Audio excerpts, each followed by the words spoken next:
Friend, my name is Dilwar Rafi Ansari, BTech Mechanical Engineer from BBD.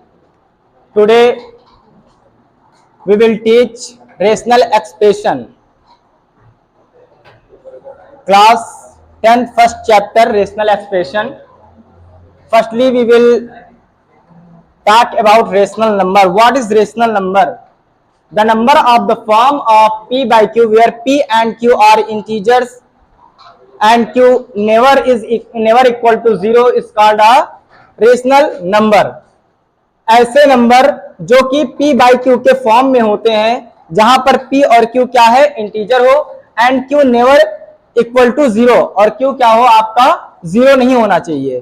Q क्या है denominator है, P and Q belongs to integer, यहां पर जो आपका P एंड Q है वो क्या होना चाहिए इंटीजर होने चाहिए, ठीक है। और दूसरा है पॉलिनोमियल। पॉलिनोमियल क्या है an expression like this px is equal to हम कह सकते हैं a0 x की power n plus a1 x की power n minus 1 plus a2 x की power n minus 2 dot dot dot dot an x की पावर 0।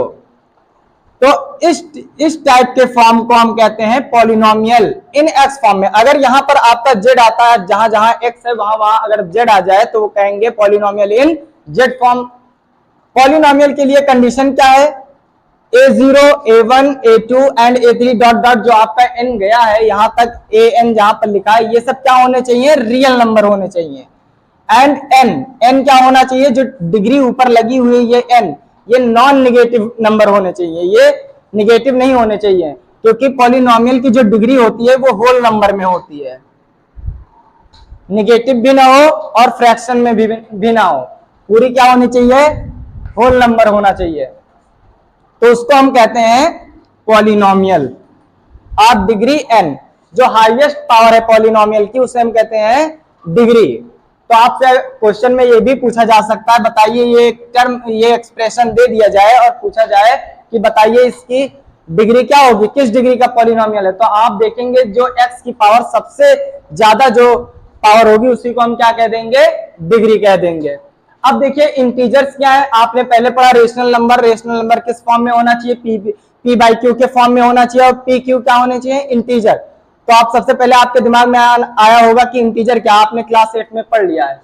इंटीजर है the set of a number with negative and positive sign. जो आपका number होना चाहिए वो ऐसे सेट में होना चाहिए इस तरह से नंबर हो कि वो पॉजिटिव भी हो सकता है नेगेटिव भी हो सकता है और न्यूट्रल भी हो सकता है। जीरो ना ही पॉजिटिव है ना ही नेगेटिव है तो उसको हम न्यूट्रल कहते हैं, लेकिन वो भी इंटीजर है। आपने पढ़ा होगा नंबर लाइन, बीच में सेंटर पे 0 है, राइट हैंड साइड पे आप जाएंगे तो 1 2 3 सब पॉजिटिव मिलेंगे लेकिन लेफ्ट साइड पे आएंगे तो निगेटिव मिलेगा। तो ऐसे सेट को हम कहते हैं इंटीजर।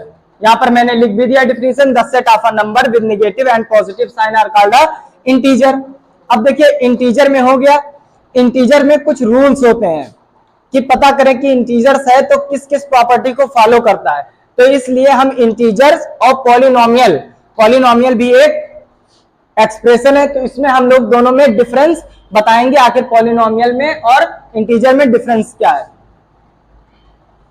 लिखा sum of integer of two number, दो नंबर है इंटीजर्स है तो वो क्या करते हैं उनका सम होता है इंटीजर ही निकल कर आएगा। जैसे आपका लिखा है ए बी क्या हो इंटीजर है और a प्लस बी अगर आप जोड़ेंगे तब भी आंसर इंटीजर में आएगा। जैसे मैंने यहां पर लिखा है 7 प्लस 2 इज इक्वल टू 9 तो 7 भी इंटीजर है 2 भी इंटीजर है और जो आंसर आया वो भी क्या है एक इंटीजर है।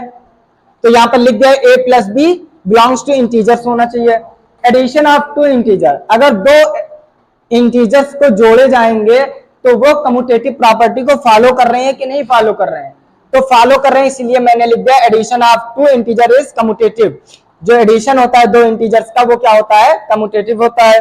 जैसे a plus B is equal to B plus A, आप लिख सकते हैं 2 plus 3 is equal to 3 plus 2, ये दोनों बराबर हैं इसलिए हम कह सकते हैं ये कम्यूटेटिव प्रॉपर्टी को फॉलो करता है। यहाँ पर a b क्या होने चाहिए इंटीजर होने चाहिए। तीसरा पॉइंट ये addition of integer are associative, जो इंटीजर्स हैं वो एसोसिएटिव प्रॉपर्टी को फॉलो करते हैं कि नहीं फॉलो करते हैं। तो यहां पर लिखा है a प्लस बी प्लस सी ये तीन इंटीजर्स हैं, इसको लिख सकते हैं अगर b प्लस सी को ब्रैकेट में रखा जाए तो पहले ये दोनों ऐड होंगे तब ये ऐड होगा, उसके बाद अगर पहले a प्लस बी को ऐड कर दिया जाए, फिर थर्ड टर्म को ऐड करें, थर्ड इंटीजर को c को, तब भी आंसर उतना ही आएगा। तो हम कह सकते हैं a b c क्या है, ये इंटीजर है और ये एसोसिएटिव प्रॉपर्टी को फॉलो करते हैं। इसी तरह से आपका पॉलिनोमियल में भी है, जैसे इसमें आपने कहा था sum of two integer is always integer, इंटीजरों का जोड़ क्या होता है, इंटीजर ही होता है। इसीलिए हम कहते हैं यहाँ पर कि पॉलिनोमियल का जोड़ हमेशा क्या होता है, पॉलिनोमियल होता है, कोई दिक्कत नहीं है। p plus q is equal to या बिलोंग्स टू gx, यहाँ पर px है प्लस gx, दो पॉलिनोमियल है। px की जगह इस टाइप में लिख सकते हैं, नंबर में भी हो सकता है।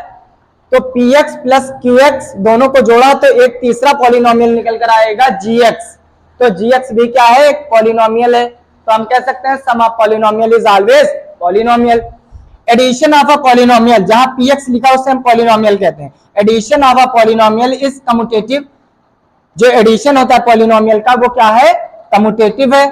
कम्यूटेटिव का मतलब अगर px प्लस gx है तो gx प्लस px बराबर आने चाहिए, तो वो भी फॉलो करेगा, ठीक है। जहां पर px और gx क्या है, पॉलिनोमियल है, ये बिलोंग्स टू gx qx लिख दिया, ये पॉलिनोमियल को दर्शाता है। फिर थर्ड पॉइंट आता है addition of a px, addition of a polynomial is associative. जैसे इंटीजर में addition of integer are associative था, वैसे ही यहाँ पर क्या है, addition of a polynomial is associative.